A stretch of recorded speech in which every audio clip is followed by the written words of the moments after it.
They say when it gets quiet like this, that means that somebody hears something. See, the key to this entire text today is that nothing just happens. Nothing just happens. You see, we go through things in life for a purpose. And you can't get to the purpose unless you go through something. But the problem with Christians is they don't want to. They don't want to go through nothing. Because you see, tell somebody, look, you know what? I'm going to give you $5 million. Just tell them right there in front of you. I got $5 million. I'm going to place it in your pocket in 5 years. They go, yeah, okay. I can wait that long. Okay, well, during those 5 years, your car going to break down on the way to work. Your daughter's going to have 3 kids before she's 18.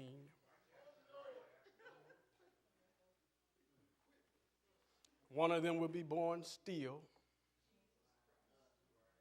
Your son will be shot in a drug house in the middle of not a drug exchange, but while smoking crack. Your DVD, VCR, and TV, along with your house note, will be sold at the dope house. Your mother will die 5 years from now. And you will be hit with pancreatic cancer. How does 5 million look now? You see, our lives are not based upon the things that happen to us. It's based upon how we view those things that happen to us.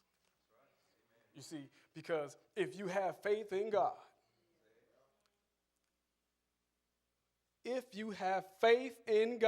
you will be able to look at all those things and be able to say, you know what? As the Lord has commanded it, so shall it will be, and I shall stand in the midst of all this trouble. And you can keep your $5 million because I have a treasure larger than that waiting for me. It's because I go through what I go through, not for monetary measure, but I go through what I go through so that God shall see that I am on his side. Thank you all, 2 of y'all, for that hand clap to the Lord. You ain't got to clap now just because I said something. I don't want no mercy clap. But you go through what you go through because you have to. And regardless of how you're going through it, you're going through it anyway. You ain't got to like it. How you going to talk to God? God, listen, look at God. Look, now, you're going to stop this. Now, look, now, I know you know all, but there's something you don't know. I'm not going to handle this well. I'm going to be angry. This is where the so factor comes in. You know, I have 2 daughters, and my oldest is 15. You know what I'm talking about. 15. Y'all pray for me. I mean, pray for me. She told me the other day, she said, Daddy, I don't want to get married, so you ain't got to worry about that. But I am going to want to go to college.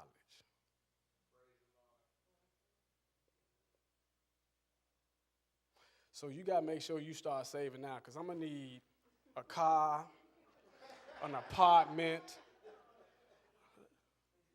and I got to eat.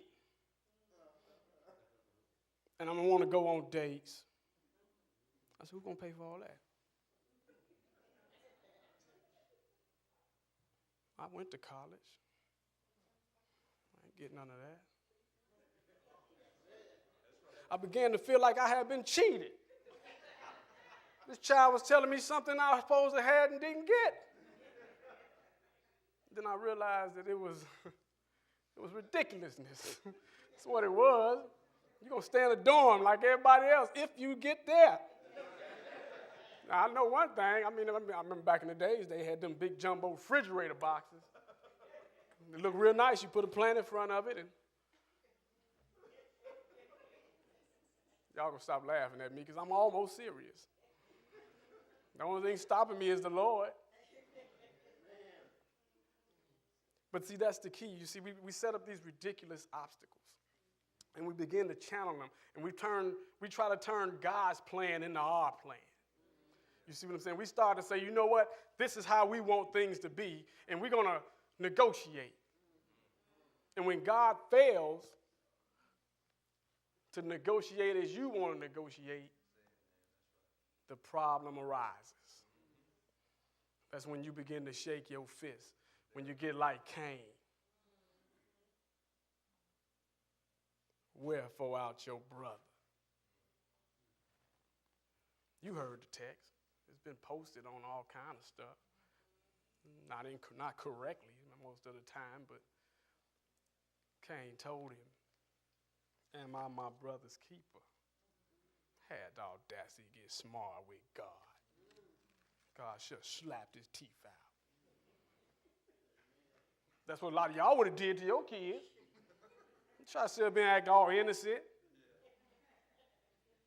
You see, you as a Christian, you have to learn to see things from a different perspective. You see, because a lot of people read that text and they look at it and they go, you know what? God was maybe too merciful here. Cain should have had something coming. But God punished Cain based on his heart, not your heart.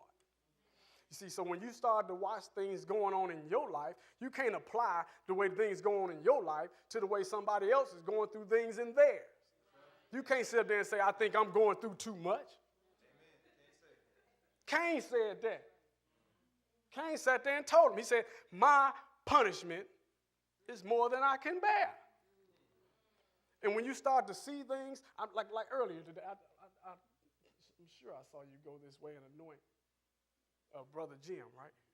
Yeah, and you said something about cancer. A lot of people would have looked at that as defeated and finished. You look all right to me? You feel all right? It's a blessing. It's a blessing. See, some people look at things and don't see the whole blessing.